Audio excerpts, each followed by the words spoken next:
I've been kind of busy on the bike and a bit remiss with the video, but I just was in that mode where I just needed to kind of jam on the bike myself without getting tripped up with presenting anything. I just kind of wanted to wrench on the bike kind of on my own. But maybe this video will make up for it a little bit. I wanted to kind of catch up. So first thing I did was I completed, as you know, the replacement of the clutch plates. I went ahead and cleaned the oil screen down below. I got a new bolt from one that had either sheared off or been too short for somebody. Got those all tightened up. I filled the engine up with oil and 1.5 liters of it, and all looks pretty good. I've got a little bit of an oil leak here in the back. I need to check and see if it's just from the oiled gasket or if it is a loose, actually it might be a little leak there. So I need to see where that leak is coming from. In fact, the oil looks like it might be coming from here, so I might have a seal problem right here to look into. It'll be okay to at least test the engine out, to test firing up with. What I did also do is I went ahead and put the fuel tank on. This is not the one that came with the bike. Well, it came with the bike, but not on this bike. It's already cleaned out, it's primed, it's more or less ready to be painted with some extra buff up. But it holds fuel and it's nice and clean, and I went ahead and put my rebuilt petcock on. I ran fuel through it a bit to drain out any sediment, left it sit overnight, and it all looks good. There is I use clear tubing to connect everything up. There are two sumps on the sides here that connect together that allow you to draw fuel all the way to the end when you have this set for the sump setting.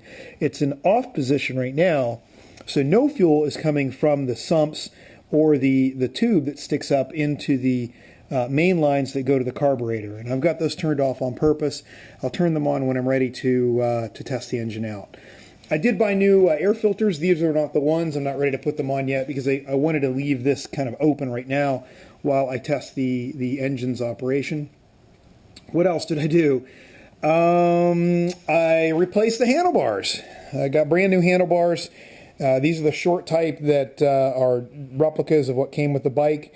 I put brand new cables on as well, and I ran the electrical cable from the starter down through the tube down the front.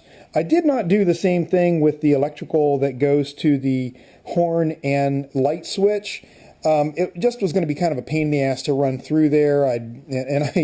Word of advice, do not take apart this assembly if you can avoid it, because it is a pain to get back. In particular, this switch has a spring that goes to a contact pad that goes to 3 contacts that switch from off in the center to low to high on the low and high setting respectively. And that spring and that contact are really difficult to get down in there, especially when you're here in the garage and you got a short cable. And oh man, that probably took me about a half an hour to get back together. But back together, I decided not to run this cable through because if I get this engine running, the theory right now is anyway to get it in runnable condition, maybe enjoy the last month of the season with it, just kind of tooting around, but then possibly break the whole bike down, have the frame painted, paint some things, not do a full-on restoration, but to make it a lot cleaner than it is now. A couple other things that I did, when I said I replaced the cables, wow, what a difference a new cable makes. I can actually use my hand to pull the clutch lever, and I did adjust the clutch position, and I did run the cable more or less correct up underneath the gas tank and over, and boy, it makes a big difference on whether I can pull it or not. The front brake I've also replaced and I've adjusted. It's a little tight right now because I wanted it to be just a little over aggressive if necessary. Throttle cable, wow, what a difference. And I did go ahead and synchronize the lift on these so that both of the barrels, both of the carb slides rise at exactly the same time, and I've got the gaps on them also set to be pretty much equal. Hopefully that'll at least get the engine up and running, and then I can tune them so that both of the thump thumps sound about the same, and I can do a dynamic sync probably eventually, but that should be good enough for now. What else did I do? I have not worked on the brakes. I have not replaced the tires. They are on order. I've not done them yet. Oh, I need to, before I test the engine, I did go ahead and run the starter button wire down underneath the tank and over and down to here.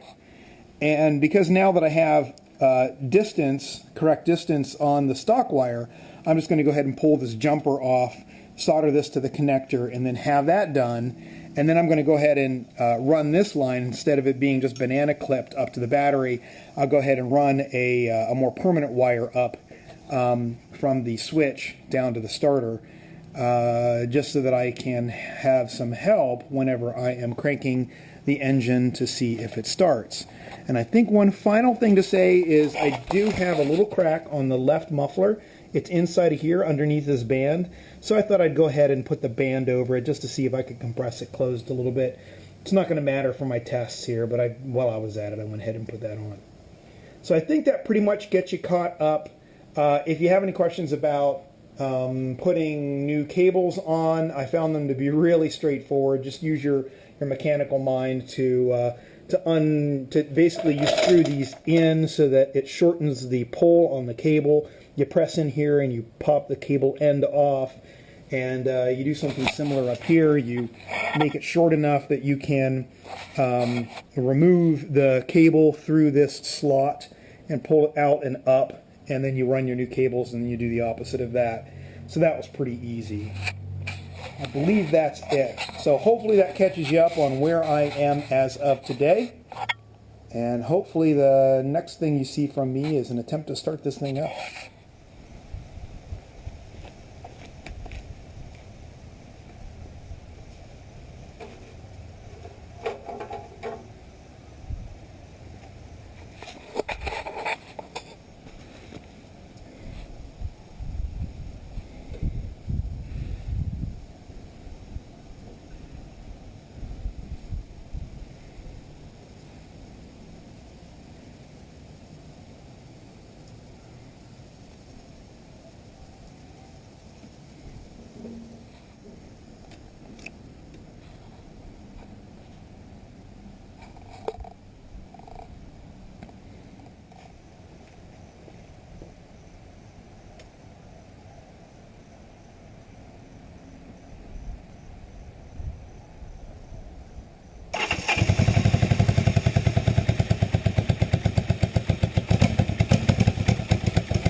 time in like over 10 years. Not too bad so far. Okay, after getting this guy running for the first time in like well over 10 years, I don't know how long it's been sitting idle. The thing actually runs pretty well. The engine turns over great. I need to figure out what the right cable routing is for the throttle. It accelerates whenever you turn to the right. But I went ahead and put the side plates back on and put this plate, whatever it's called, back on, and put that back on, and put the seat on, and just kind of safety wired it because I need to get a couple bolts to get it in. But got the tires inflated. I think I'm just going to run it down the street and back. It's pretty cool. I'm really happy that the thing actually runs, and it runs well. I'll even show you. You can kickstart the thing. It's been sitting quiet for a few minutes. Hopefully I'm not going to embarrass myself. But here we go. Are we in neutral? I don't think we're in neutral.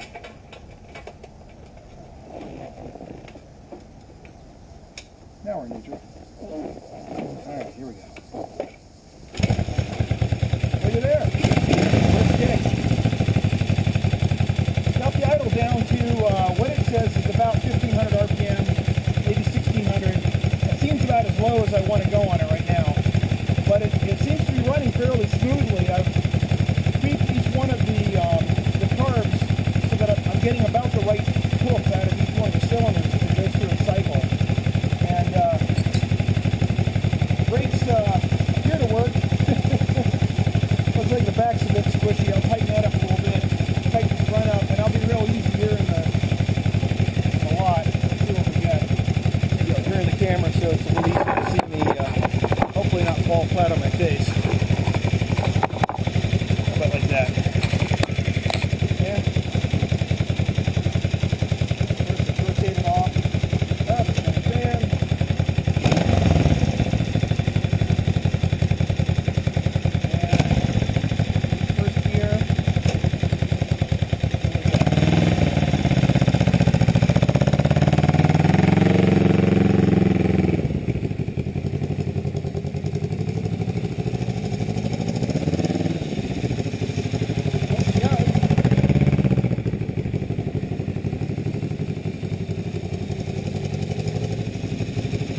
Clutch is engaging pretty well.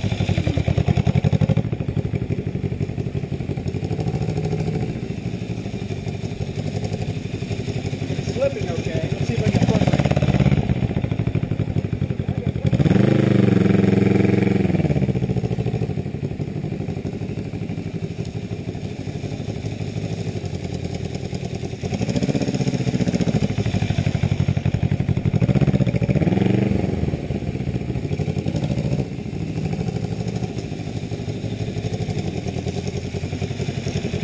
Back brake's pretty much unusable. I'll go ahead and replace the cable. Neutral? Yeah, neutral. Alright. I always wondered, can you get your foot down on the center stand? Oh yeah, boy, that's tough. I don't know how you rock the thing back on the center stand. Oh! No, I don't know how to. Alright, we'll come off of it. Probably technique there that I just don't know. Oh, what do I grab? Alright, well, I made that harder than it should have been. Alright, camera. So one of the things that I don't like, I mentioned, is that my throttle cable is, I just haven't figured out how to route it. It seems a bit long for the handlebars, but it was supposed to be the right size for it. So I'll check online to see what people are doing for it. And also the, I think I may have the, let me remove this. I think I may have the Kickstarter angled weird or wrong, or it's too far out, needs to go in or something, because my foot doesn't fit very easily in here like that. So I have to see what to do about that. But I did oil the chain, and I cleaned it first and then oiled it, and so that's pretty cool. But I'll go ahead and, while I'm at it and I do have the cable, we'll replace the rear brake cable and see if that gives me the response that I got by replacing the cable in the front.